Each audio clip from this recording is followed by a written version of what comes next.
സിനിമയിലും ജീവിതത്തിലും ഒന്നിച്ചവരാണ് ദിലീപും മഞ്ജു വാര്യരും.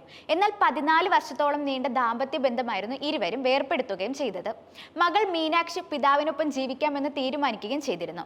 ഇതായിരുന്നു മഞ്ജു വാര്യർക്കെതിരെ വിമർശനങ്ങൾ ഉയരാൻ ഏറ്റവും പ്രധാനപ്പെട്ട കാരണമായത്. മഞ്ജു മകളെ ഉപേക്ഷിച്ചതാണെന്നായിരുന്നു അക്കാലത്ത് ഉയർന്ന വിമർശനങ്ങൾ. എന്നാൽ വിവാഹമോചനത്തിനും പിന്നീടുള്ള കാര്യങ്ങളിലും മഞ്ജു എടുത്ത തീരുമാനങ്ങൾ അഭിനന്ദനാർഹമാണെന്നാണ് നടി ജീജ സുരേന്ദ്രൻ പറയുന്നത്. പെണ്ണായാൽ ഇങ്ങനെ വേണമെന്ന് പറയുന്നത് മഞ്ജുവിന്റെ കാര്യത്തിലാണെന്നാണ് ജീജ പറയുന്നത്. ഈ ലോകത്ത് ഒരുപാട് ഡിവോഴ്സ് നടക്കുന്നുണ്ട്. പക്ഷെ മഞ്ജുവിന്റെ നാവിൽ നിന്നും എന്തെങ്കിലും കിട്ടിയോ എന്ന ചോദ്യത്തിന് മഞ്ജുവിനോട് ചോദിച്ചപ്പോൾ അതിന് അവർ പറഞ്ഞത് മനസ്സിന് സന്തോഷം തരാത്ത കാര്യങ്ങൾ നമ്മൾ പറയാൻ പാടില്ല എന്നാണ്.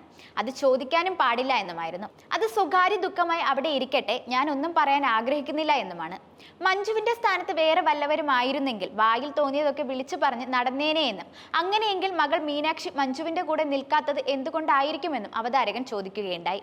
തന്റെ വീട്ടിലും 2 പെൺമക്കളുണ്ട്. അവർ അച്ഛനോട് കാണിക്കുന്ന സ്നേഹം കണ്ടാൽ ഇങ്ങനെ സ്നേഹം ഉണ്ടാവുമോ എന്ന് തോന്നും.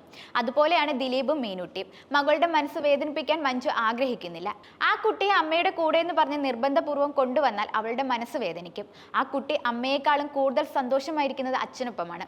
അച്ഛനെ കാത്തിരിക്കുകയും അച്ഛനൊപ്പം ഉറങ്ങുകയും ഭക്ഷണം കഴിക്കാനും ഒക്കെ ആഗ്രഹിക്കുന്ന കുട്ടിയാണ് മീനാക്ഷി. അപ്പോൾ മഞ്ജുവിന് വേദനയില്ലേ എന്ന് ചോദിച്ചാൽ അവളെല്ലാം സഹിക്കുകയാണ്. ഇപ്പോൾ മഞ്ജുവിന്റെ മകൾ വളർന്ന് സന്തോഷമായിരിക്കുകയാണ്. ഇനി ആ കുട്ടി അമ്മയെക്കുറിച്ച് ചിന്തിക്കും. വളരെ മുൻപ് മഞ്ജു കുഞ്ഞിനെ പ്രസവിച്ചതിന് ശേഷം തിരിച്ചു വന്നപ്പോൾ താൻ ഡാൻസ് കളിക്കുമെന്ന് പോലും മകൾക്ക് അറിയില്ല എന്നാണ് പറഞ്ഞത്. ആ കുട്ടി അതൊന്നും കണ്ടിട്ടില്ല. ഇപ്പോഴാണ് മഞ്ജുവിന്റെ കഴിവുകളൊക്കെ മകൾ കണ്ടിട്ടുണ്ടാവുക. സ്വയം കുട്ടി ചിന്തിക്കുകയും ചെയ്യും. പിന്നെ അവർ ബുദ്ധിയുള്ള കുടുംബമാണ്. അമ്മയും മകളും തമ്മിൽ വിളിക്കാറുണ്ടോ കാണാറുണ്ടോ എന്നൊന്നും ആർക്കും അറിയില്ല. പിന്നെ അവരുടെ ഉള്ളിൽ നടക്കുന്നത് എന്താണെന്നും അറിയില്ല. അവരെല്ലാവരും ഹാപ്പിയാണ്. പിന്നെ എന്തിന് ഇതൊക്കെ വീണ്ടും പറഞ്ഞ് നടക്കുന്നതെന്നും ജീജ ചോദിക്കുന്നുണ്ട്.